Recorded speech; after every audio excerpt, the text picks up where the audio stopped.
When I was a little kid, I really loved to play video games.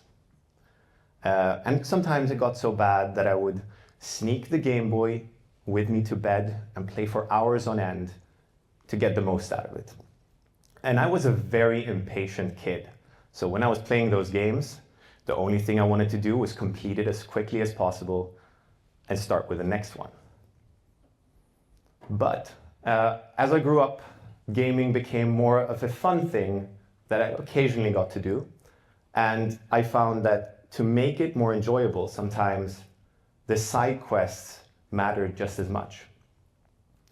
And as I got even older, I realized, wait a second, this same thing applies to life.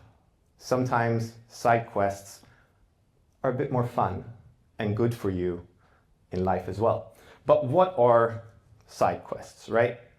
Now, you have your main quest, and in life, that is the thing that is the most important. And it can be your studies, or your career, or your family. The main quest is the less important stuff that comes on top of that. It can be your hobby, or it can be attending activities like a TEDx talk at SSE. Now, what makes a good side quest? And I'm sorry for the math lesson that's about to come, but we need to cover some basics. Side quest equals fun plus curiosity. It's usually a mix of the two.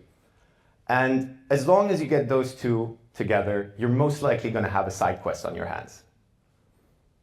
A side quest can be intentional.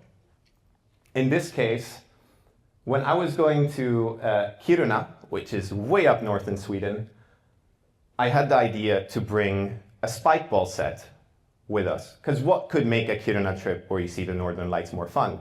Well, if you convince your friend Bennett, who's the guy over there, to bring his spike ball set and set the unofficial world record for northernmost game of spike ball ever played, that's probably a fun thing to tell your kids when you grow up. But it can also just happen to you. So you might wonder what the ostriches are doing there. When I was in high school, I met some Italian exchange students and bonded with them by showing them around Stockholm. What happened next, I couldn't expect. One of them invited me and some other friends to spend a couple of days with them in Italy during the summer. What I didn't know at the time, until I got there, was the fact that my friend lived on an ostrich farm. So I got to hold a baby ostrich. Sadly, I don't have a picture of that, otherwise it would have been up there. So a side quest is something that is fun. It's driven by your will to have fun and your curiosity. And it can be either intentional or coincidental.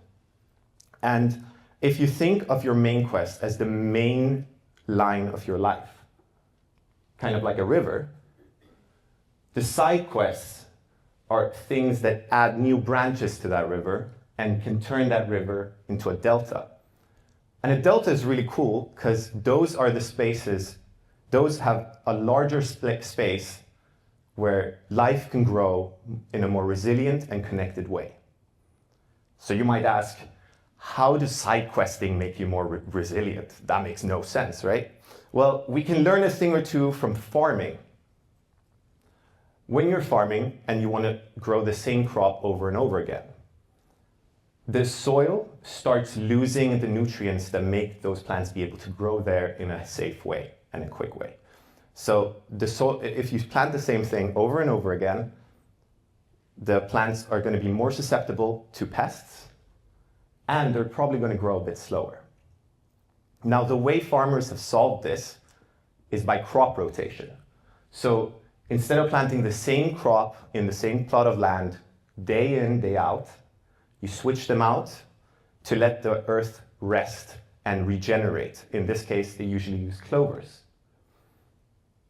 The same thing can be said when you're working on your main quest. So if you always work on your main quest, you're slowly going to drain the nutrients that make you able to do it in a good way.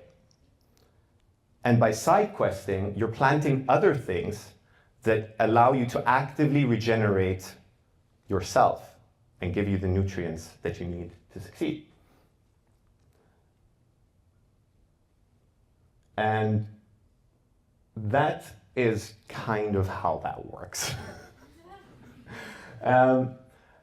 Beyond that, what makes side questing so interesting is that beyond being just resilient, you're also going to be a better connector.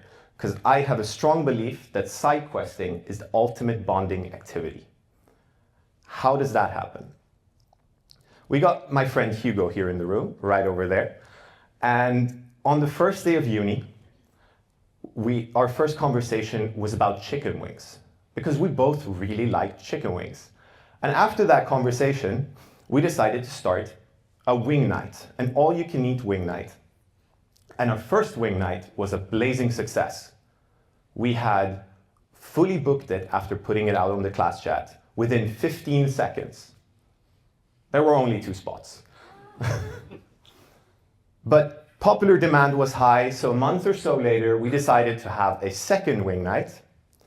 And this time, we decided to open it up to a couple more people. So we dropped it in the class chat and said, hey guys, we're having a wing night again. It's going to be amazing.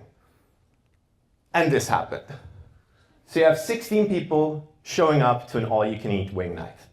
Now, if you put 16 competitive people for an all-you-can-eat wings night, that equals a wing competition or wing eating competition.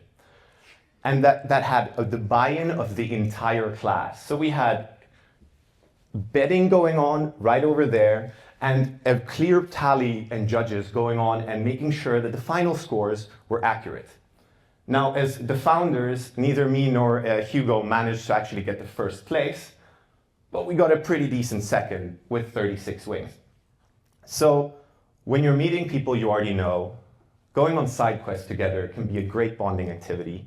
And this has turned into a semestery tradition in our class.